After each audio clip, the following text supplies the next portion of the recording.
pioneer for this place, Jamaica Muslim Center, is contributed so much. Years ago, it was, you couldn't even walk in Jamaica Avenue. I was experiencing that. But thank God, because of this center, people change. Now in the middle of the night, Governor, I can guarantee you, you'll see, if you ever come, the omens are walking by themselves. It's safe.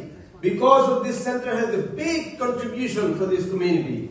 That's why we are very happy what we heard from you, how serious you are about the safety of the New Yorker as well as the hate crime. This is your first lesson. Today is not the first time I heard that. I've been hearing you every time you are on different stages. I hear you. You are strong. You're doing a great job. And in future, we expect you to be longer than what you expect now.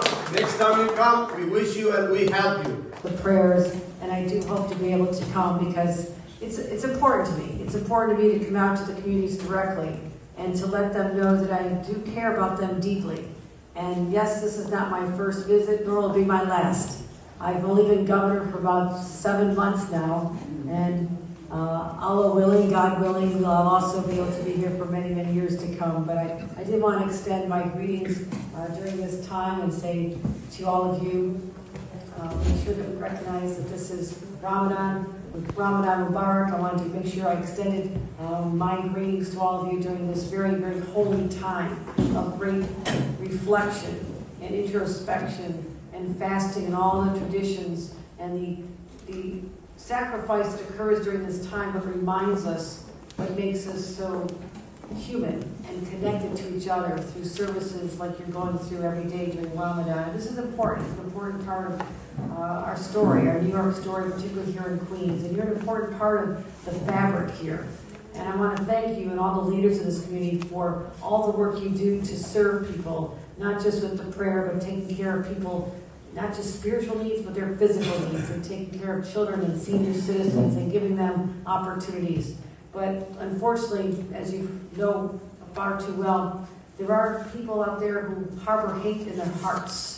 And we have to call them out wherever it rears its ugly head, whether it's verbally, whether it's physical assaults, whether it's just that sense of being unwelcome in your own community because of other people who do not share the values that we do as New Yorkers, which is welcoming to all.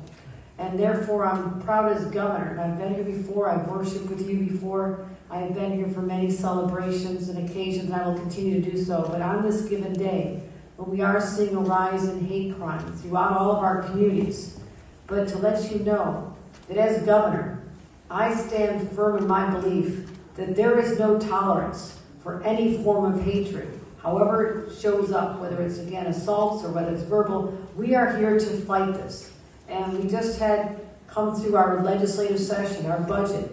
And I want to thank the leaders who are here with me, Senator Leroy Comrie and your Assembly member, David Weprin, for helping lead the fight to let people know and criminals know that they cannot get away with it. They cannot harm other people without consequences. So we had to give the tools to people like our great leader, our District Attorney Melinda Katz, who said, I need the laws changed so I can fight hate crime whenever it happens. And that's what we've been able to see her do, is use the power of the law and her hard work and her whole office to work to protect communities. But not just prosecuting these crimes when they occur, but making sure that the communities have the resources to heal.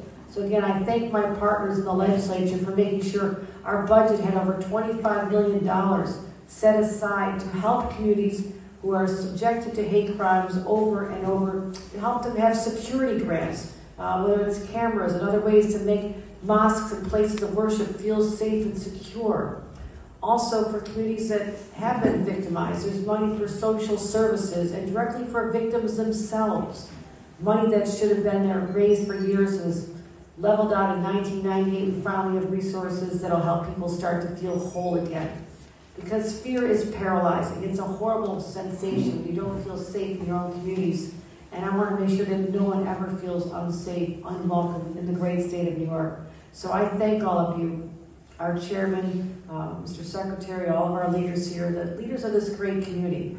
And to let you know, it's all of us share your values, we share your your love of this country, love of this community that gave so many of us our opportunities. And we're going to continue working together. I will return. I apologize. I got word I have something important to attend to. It happens more often than it used to when I was Lieutenant Governor. I was able to visit you and spend more time here. But I will look forward to spending more celebrations with you. And to our President, I want to thank him particularly for his hospitality and making you feel so welcome. So thank you very much,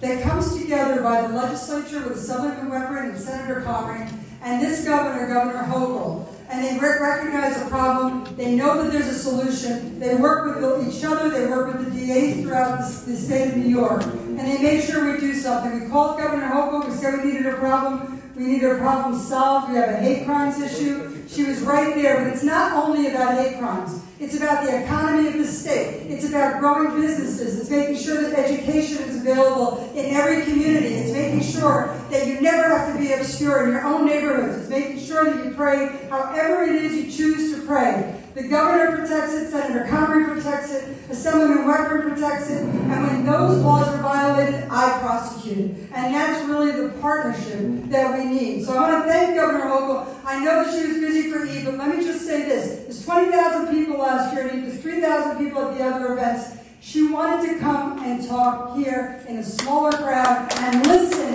and know the community and see faces. And I thank her for always being there for us. Governor Hokcul, thank you. I know you have a very busy schedule today. It's a pleasure to have you again.